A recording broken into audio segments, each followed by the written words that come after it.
Neyyattinkara general ആശുപത്രിയിൽ ചികിത്സയിലിരുന്ന കുട്ടികൾക്ക് വയറിളക്കവും ഛർദിയും അനുഭവപ്പെട്ടതായി പരാതി. സംഭവത്തിൽ അന്വേഷണം പുറപ്പെടുവിച്ചിരിക്കുകയാണ് DMO.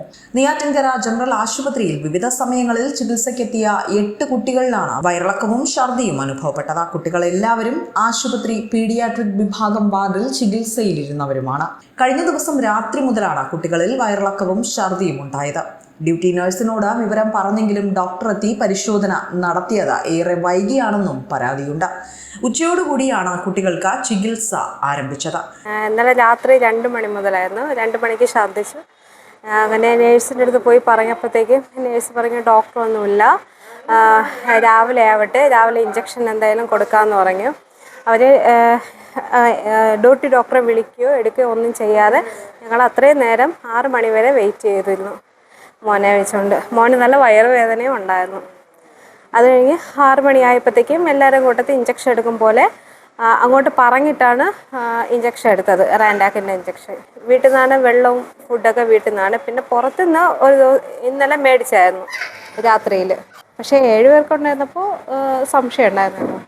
നിലവിൽ കുട്ടികളെ പീഡിയാട്രിക് വാർഡിൽ നിന്നും മറ്റൊരു വാർഡിലേക്ക് മാറ്റി ചികിത്സ ആരംഭിച്ചിരിക്കുകയാണ്. ഈ കുട്ടികളൊന്നും ഒരേ സ്ഥലങ്ങളിൽ നിന്ന് ഭക്ഷണം കഴിച്ചവരോ വെള്ളം കുടിച്ചവരോ അല്ല എന്നുള്ളതാണ് ആരോഗ്യ വകുപ്പിനെ ആശങ്കപ്പെടുത്തുന്നത്. സംഭവം അറിയിച്ചതിനെ തുടർന്ന് DMO സ്ഥലത്തെത്തി പരിശോധന നടത്തുകയുണ്ടായി. സമീപത്തെ കടകളിലെ ആഹാര സാമ്പിളുകൾ ശേഖരിക്കുന്നതിനും നിർദ്ദേശം നൽകിയിരിക്കുകയാണ്. 8 കുട്ടികളാണ് മൊത്തം ഛർദിലും ലൂസ് മോഷനുമായിട്ട് ഇപ്പം ഈ വാർഡിലോട്ട് ഞങ്ങൾ മാറ്റിയത്. പീഡിയാട്രിക് വാർഡിൽ കിടന്ന 8 കുട്ടികളാണ് ഇത്. ഇത്രയും പേര് ഇവരിലാരും ഒരുമിച്ച് ഫുഡ് കഴിക്കുകയോ അല്ലെങ്കിൽ ഒരു വെള്ളം കുടിക്കുകയോ ചെയ്തവരല്ല. വീട്ടിൽ നിന്ന് ഫുഡ് കഴിച്ചവരുണ്ട്, വീട്ടിൽ നിന്ന് വെള്ളം കൊണ്ടുവന്നവരുണ്ട്. എന്നാൽ കഴിഞ്ഞ ദിവസം ഉച്ചയ്ക്ക് കഴിച്ച ഭക്ഷണമാണ് സ്ഥിതിഗതികൾ വഷളാക്കിയതെങ്കിൽ അത്തരം സാമ്പിളുകൾ കണ്ടെത്താനും ബുദ്ധിമുട്ടുണ്ടാക്കുമെന്നും അഭിപ്രായം ഉയരുന്നുണ്ട്. അതേസമയം പീഡിയാട്രിക് വാർഡിൽ കുട്ടികൾക്ക് നൽകാൻ ORS ലായനി ഉണ്ടാക്കുന്ന ബോട്ടിലെ പായലും വൃത്തിഹീനതയും രോഗം പടരാൻ ഇടവരുത്തിയോ എന്ന സംശയവും നിലനിൽക്കുന്നുണ്ട്. കുട്ടികളിൽ ആവി നൽകുന്നതിനായി ഉപയോഗിക്കുന്ന നെബുലൈസറിൽ ഘടിപ്പിക്കുന്ന ട്യൂബും പലപ്പോഴും മാറ്റാറില്ല എന്ന ആരോപണവും നിലനിൽക്കുന്നുണ്ട്. ഇന്നലെ രാത്രി മോൾ ഛർദ്ദിച്ചതിന് ശേഷം ORS കൊടുക്കാൻ പറഞ്ഞു.